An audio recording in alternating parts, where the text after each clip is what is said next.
আমার মা কাঁদছে, এইদিকে আমি শান্তিতে জানালার পাশে বসে কানে ইয়ারফোন গুঁজে গান শুনছি। প্রতিবেশীরা এসে দরজা ধাক্কাচ্ছে, বাধ্য হয়েই উঠতে হলো। দরজা ভেঙে ফেলবে এমন অবস্থা। দরজা খুলতেই হুড়হুড় করে ঢুকে পড়ল ওরা। বাবা ওদের ঢুকতে দেখেই ঘর থেকে বের হয়ে গেল। মা এখনও কাঁদছে। আমি আবার আমার রুমে যে দরজা লক করে জানালার পাশে বসলাম। হয়তো ভাবছেন আমি আমার মাকে অপছন্দ করি, অথবা আমি তাদের মেয়ে নই। এমনটা না, আমি তাদেরই মেয়ে। আর আমার মা কাঁদলে আমার খারাপ লাগে, খুব খারাপ লাগে। কিন্তু আমি এইসব নিয়ে এখন আর ভাবি না। 2 মাস হলো 19-এ পা দিয়েছি। শেষ কবে আমার জন্মদিনে বাবা মা আমার সাথে কথা বলার টাইম পেয়েছিল তা আমার মনে নেই। আমার জন্মের পর 2 বছর পর্যন্ত মনে হয় আমি বাবা মায়ের আদর পেয়েছি। অনেকটা নিজেই নিজেকে বড় করেছি। কি ভাবছেন আমার বাবা মা চাকুরিজীবী? মোটেও না। বাবা বেকার আর মা গৃহিণী। তবুও সংসার খুব ভালোই চলে আমাদের। কিভাবে চলে তা কখনো জানতে পারিনি।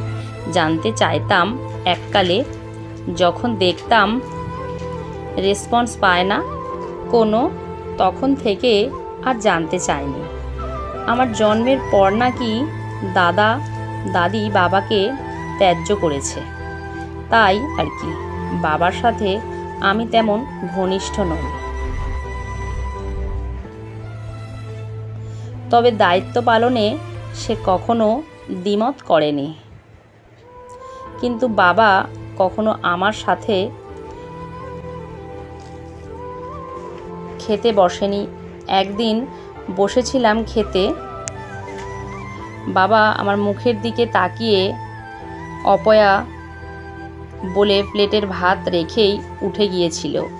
মা আমার গালে একটা চড় মেরে বলেছিল, মানুষটাকে শান্তিতে খেতেও দিলি না, নচ্ছার। তোর আজকে ভাত নেই।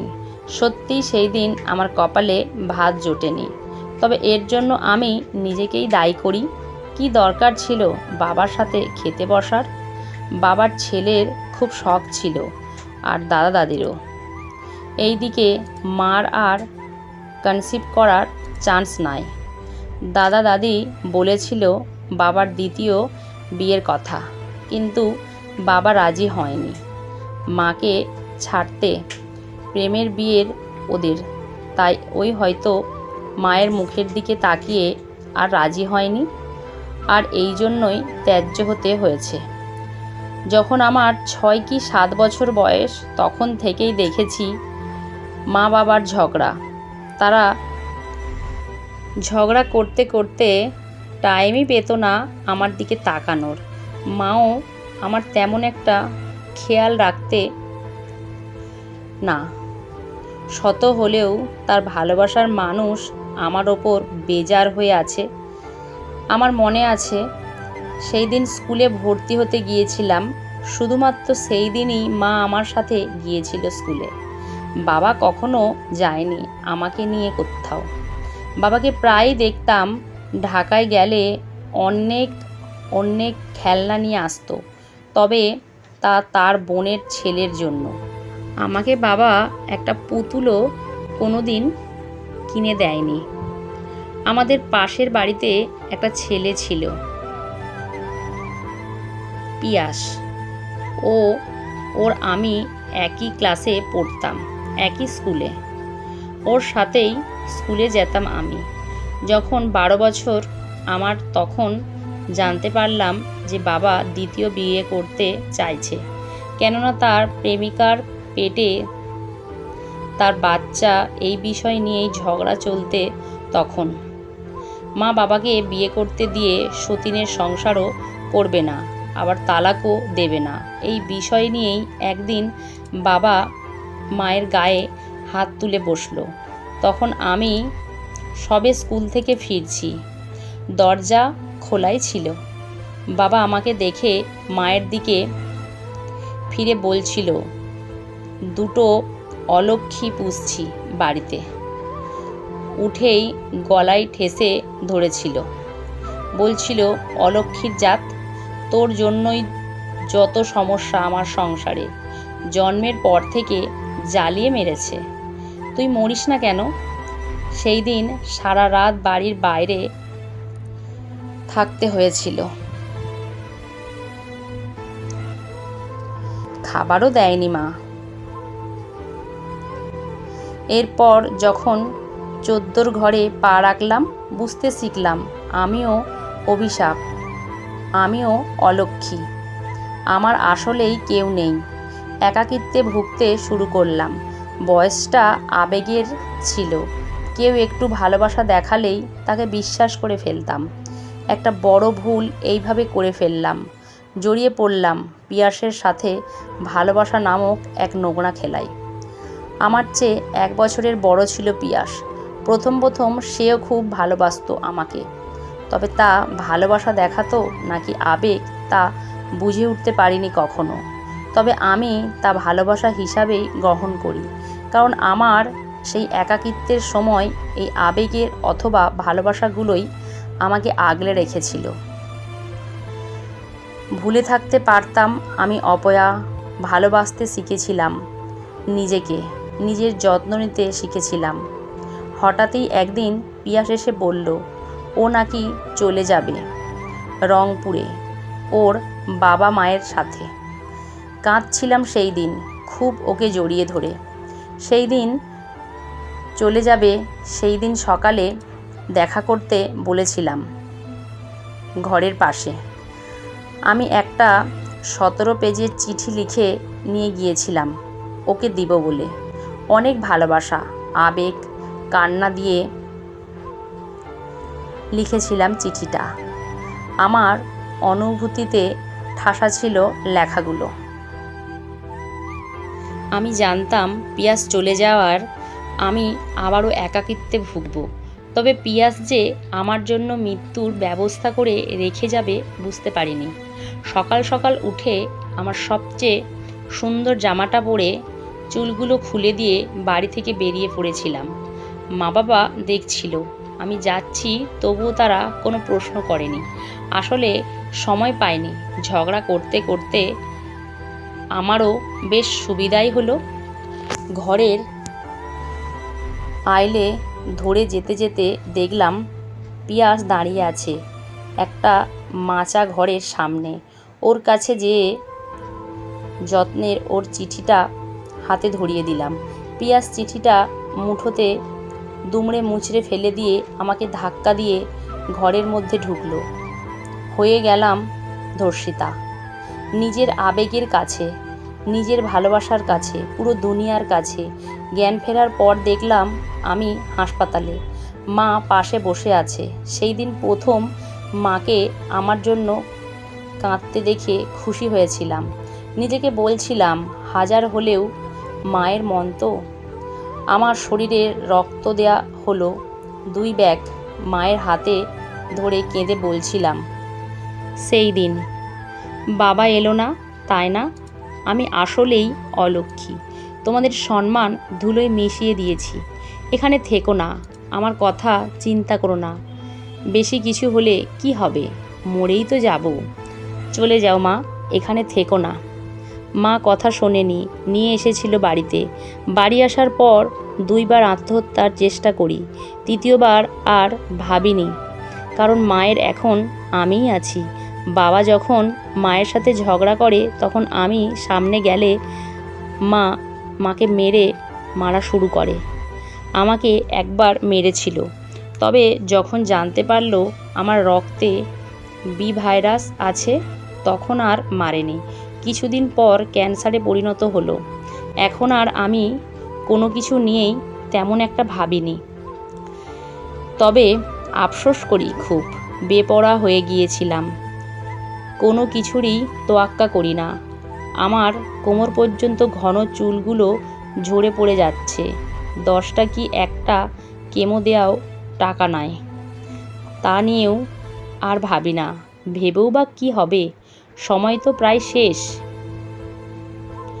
বাবা নাকি আজ থেকে দ্বিতীয় বইয়ের কাছেই থাকবে, আমাদের সাথে আর থাকবে না। মা থামাতে চেষ্টা করছে, পারেনি। এই নিয়ে আমার মাথা ব্যথা নেই। এমনিতেই বাবা আমাদের সাথে থাকতো না তেমন একটা। তবে মায়ের জন্য খারাপ লাগছে। রাতে মা আমার মাথাটা কোলে নিয়ে মাথার ওপর হাত বুলিয়ে দিতে দিতে বলে, গল্প শুনবি? কি গল্প মা? একটা সাধারণ মেয়ে আর অসাধারণ ছেলের জীবনের পথ চলার গল্প। মায়ের কথা শুনে বুঝলাম প্রেমের গল্প বলতে চাচ্ছে। প্রেমের গল্পতে আমার অ্যালার্জি আছে মা, জানো। তবুও কেন বলতে চাচ্ছ বুঝতে পারছি না। যাক শুনি। হাতে তো মাত্র আর কয়টা দিনই আছে। চোখটা বুঝে বললাম, বলো মা, আমি শুনছি। মেয়েটার নাম কুহু আর ছেলেটার নাম শ্রাবণ। কুহু নামটা আমার কাছে পরিচিত লেগেছে, আগে শুনেছি বোধহয়। যাই হোক, শুনতে থাকি। কি বলছো মা? কুহুর বয়স তখন সবে 14 বছর। প্রচণ্ড দুরন্তপনা আর ফাজলামি দিয়ে ঠাসা ছিল ওর মাথা। তখন স্কুল হতো সকাল 8টা থেকে বিকাল 4টে পর্যন্ত। স্কুলের এক বিখ্যাত অথবা কুখ্যাত পণ্ডিতই বলা চলে সুজিত সরকারকে। স্যার হিন্দু ছিলেন, প্রচণ্ড রাগী। তার ক্লাসে কেউ একটুও টু শব্দটিও করার সাহস পেত না। কেউ পড়া না পারলেই সপাস জোড়া বেতের বাড়িতে তার রাতে জ্বর আসা নিশ্চিন্ত। কুহু একটু খারাপ ছিল লেখাপড়ায়। কোনো টিচারের পড়া না করলেও কুহু ঠিকই সুজিত স্যারের পড়া করেই আসতো। একদিন জ্বর হওয়ার জন্য পড়া করতে না পারায় খুব মার খেয়ে বাসায় ফিরেছিল। হাত কেটে লম্বা লম্বা দাগ পড়ে গেছে। কুহুর বাবা তো মেয়ের এই অবস্থা দেখে তৎক্ষণাৎ সুজিত স্যারের বাড়িতে কুহুকে নিয়ে উপস্থিত। আপনি মাস্টার মানুষ, পড়া না পারলে মারবেন ঠিকই, কিন্তু এমন কোডা মারে? দাহেন মায়াডার হাতে কাটা দাগ পয়রা গেছে, রক্ত জমাট বাইধা চাইয়াছে। আপনি মাস্টার নাকি পাইসান? আপনার নামে আমি সালিশ বিচার করুম। আপনাদের যদি এই গোরাম ছাড়া না করছি তো আমার নামও কামরুল না। এইদিকে কুহু হাতের দিকে তাকিয়ে ভাবছে, আসলেই কি আমি ব্যথা পেয়েছি নাকি ভান করছি? আমার হাতে তো ব্যথা নেই তেমন, কতই তো ব্যথা পাই ফাসলামি করার সময়। বাবা তখন তো উল্টে আমাকেই রাগ করে। তাহলে বাবা এখন স্যারের বাসায় কেন নিয়ে এলো আমাকে?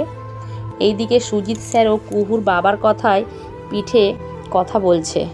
এবার কুহুর বাবা রীতিমতো ঝগড়া লাগিয়ে দিল সুজিত স্যারের সাথে। কুহু ওর বাবার মুখের দিকে এক পলকে তাকিয়ে আছে। তার বাবাকে সে চিনতে পারছে না। আজ এমন রূপের সাথে কুহু পরিচিত নয়। কুহুর বাবা আর সুজিত স্যারের চিল্লাপাল্লা শুনে স্যারের বাসা থেকে একটা ছেলে বের হয়ে এলো। কুহু ছেলেটিকে প্রথমে দেখেছে, বেশ লম্বা সুদর্শন, তবে দেখলেই বোঝা যায় তার স্বভাবে তেমন শান্ত ভাবের। কি হয়েছে আব্বু, চিল্লাপাল্লা করছেন কেন এখানে দাঁড়িয়ে? বাইরের মানুষ শুনছে তো। কথা বলার ভাব দেখে বোঝা গেল ছেলেটি সুজিত স্যারের ছেলে। কুহু আগে শুনেছিল সুজিত স্যারের একটা ছেলে আছে, তবে কখনো দেখেনি আজকের আগে। কুহুর দিকে ছেলেটি তাকাতেই কুহু চোখ ফিরিয়ে নিল সেই দিক থেকে। সেই দিনের মতো হুমকি ধামকি দিয়ে কামরুল সাহেব ফিরে এলো বাড়িতে। বাড়িতে ঢোকার আগেও কামরুল সাহেবের চেহারা রাগ ফুটেছিল, তবে বাড়িতে ঢোকার সাথে সাথে তা বিশ্বজয়ী হাসিতে রূপান্তরিত হলো।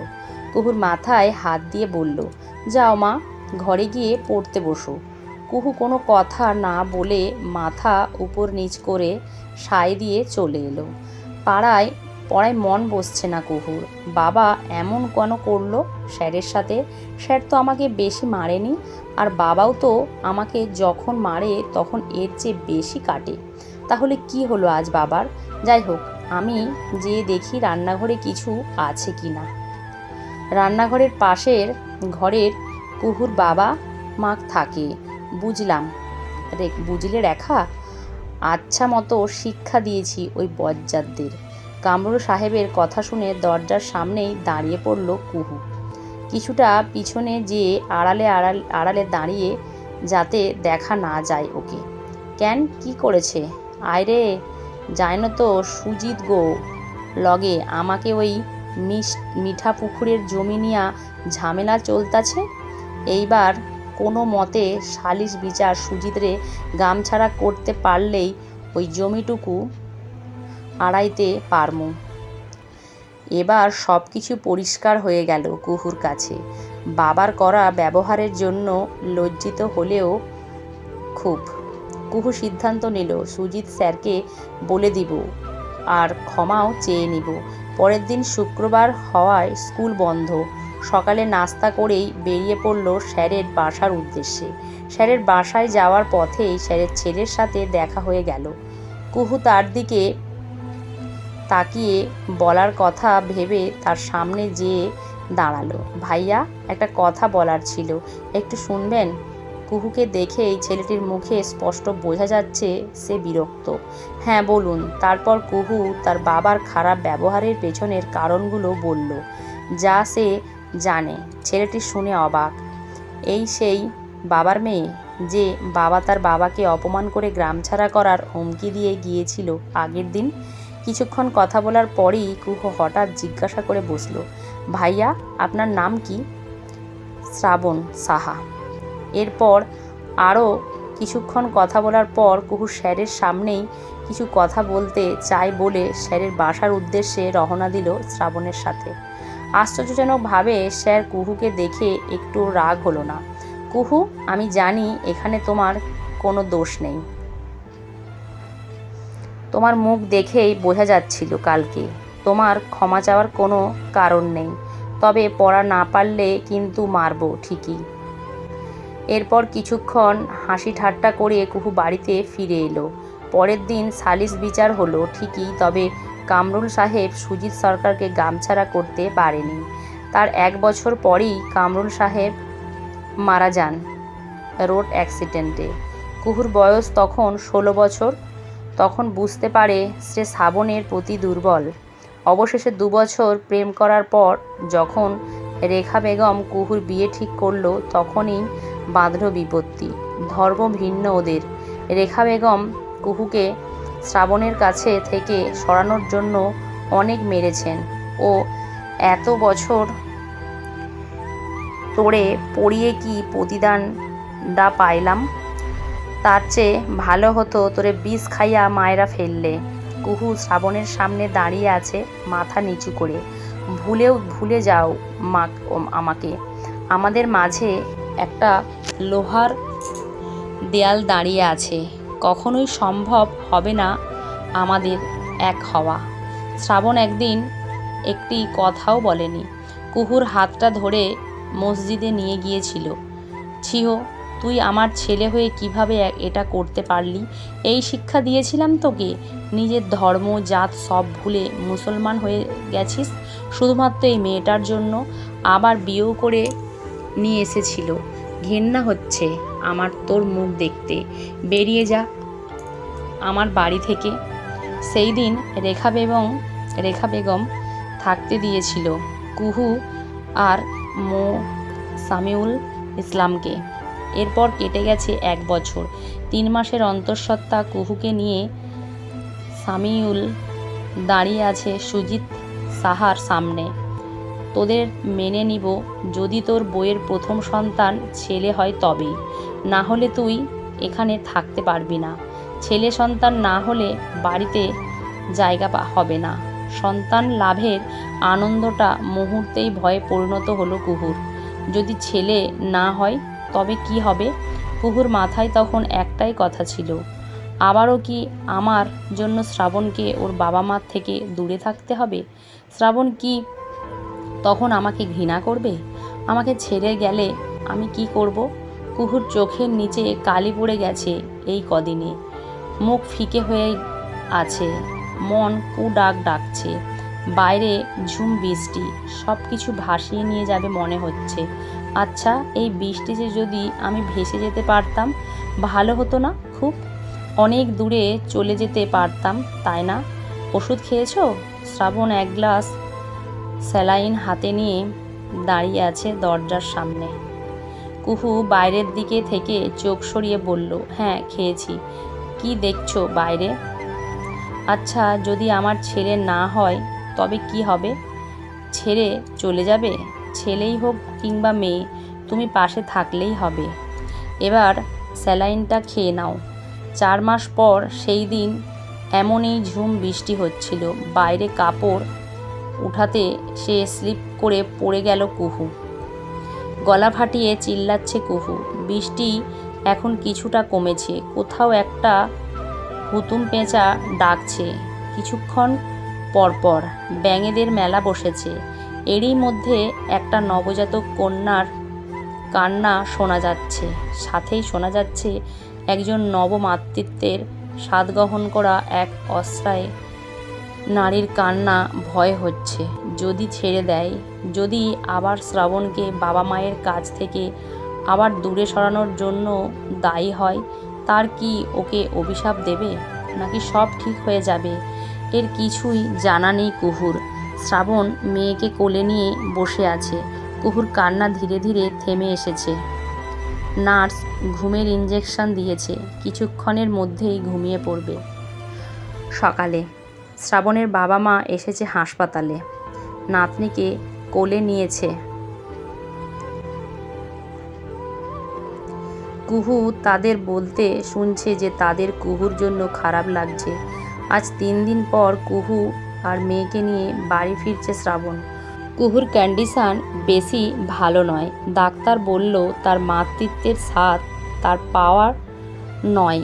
শ্রাবণ তার বাবা মায়ের স্বভাব দেখে ধরেই নিয়েছে, তারা মেনে নিয়েছে নাতনিকে, যদিও বা ধর্ম ভিন্ন। এরপর 2 মাস মতো বেশ শান্তিতেই ছিল সবাই শ্রাবণের মেয়েকে নিয়ে। কুহুর মেয়ে সুস্থ হলেও কুহু মানসিক সমস্যায় ভুগছে। মধ্যরাতে চিৎকার করে কেঁদে ওঠে, সারাদিন চিল্লা পাল্লা করে, ঘরকুনো হয়ে গিয়েছে কুহু। শ্রাবণ অনেকবার বলেছে যে তার কোনো দোষ নেই, মেয়ে হয়েছে যে, আর তার বাবা মাও নাতনিকে মেনে নিয়েছে। আমি তাদের মুখ থেকে শুনতে চাই যে তারা ওকে মেনে নিয়েছে। আচ্ছা চলো, তোমাকে তাদের মুখ থেকেই শোনাই। শ্রাবণ কুহুকে নিয়ে তার মা বাবার ঘরে চলে গেল। তারা নাতনিকে নিয়ে খেলছে। আচ্ছা মা, তোমাদের কি কোনো অভিযোগ আছে আমার মেয়ে হয়েছে বলে? আরে না না, কোনো অভিযোগ নেই, আমরা খুশিই আছি আমাদের এই ফুটফুটে নাতনিকে নিয়ে। কুহুর ঠোঁটে এক চিলতে হাসি ফুটেছে সবে। আর তখনই শাশুড়ি বলল, তবে নাতনি কিন্তু আমাদের চাই। এর পরের বার যেন ছেলে হয়। বৌমা নিমেষেই সেই হাসি অতীতে মিশে গেল। বর্তমানে বিষণ্ণতা ফুটে উঠেছে। কুহুর দ্বারা আবার মাতৃত্বের স্বাদ গ্রহণ করা সম্ভব নয়, তা জানে সে। কুহু চায় না কোনো মিথ্যে আশ্রয় স্বপ্নজাল বুনুক সে। একদিন না একদিন তো জানতেই হতো। সেই দিনই বলার সিদ্ধান্তে পৌঁছালো।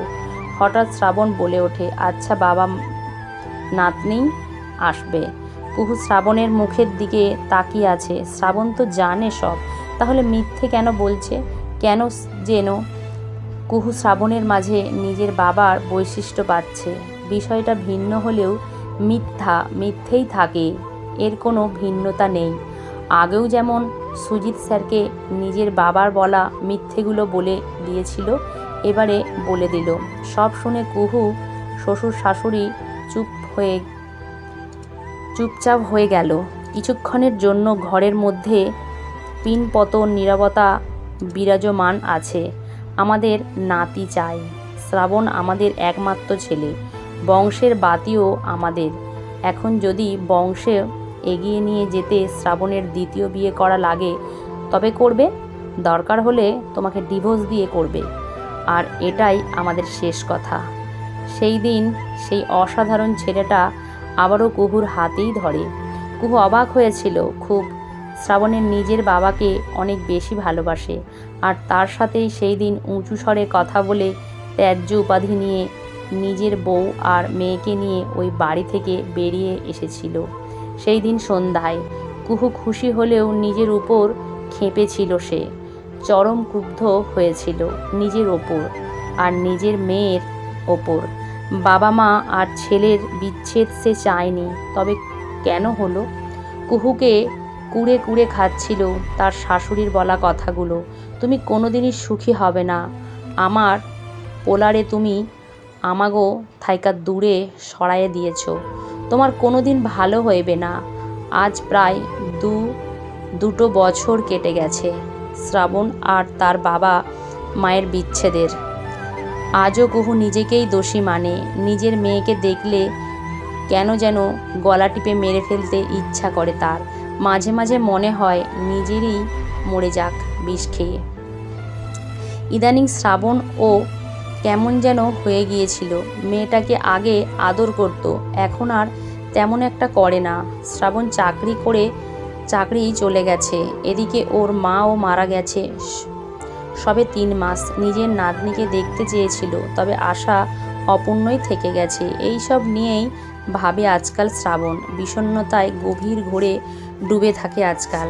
কোনো কিছুরই প্রতি আগ্রহ নেই তার। কথা বলাও কমিয়ে দিয়েছে কুহুর সাথে। এদিকে শ্রাবণের এই একদম চুপ হয়ে যাওয়া কুহুকে খুব পোড়াচ্ছে। মনে ভয় জাগছে কুহুর। কয়েক মাস ধরে কুহুর ওষুধ শেষ। ওষুধের অভাবে মাথায় ব্যথার দুশ্চিন্তা ইদানিং খুবই বেশি হারেই বেড়েছে। সব কিছু নিয়েই দুশ্চিন্তা হয় তার। কেটে গেছে প্রায় 5 বছর। এই কয়েক বছরে বেড়ে গেছে দূরত্ব, বেড়েছে দুশ্চিন্তা, অবহেলা। মেয়েটা বেড়ে উঠেছে অবহেলায়, কারোরই ভালোবাসা পায়নি। মেয়েটা বোধহীন সংসার, বিষণ্ণতায় অতলে ডুবে যাওয়া সংসার।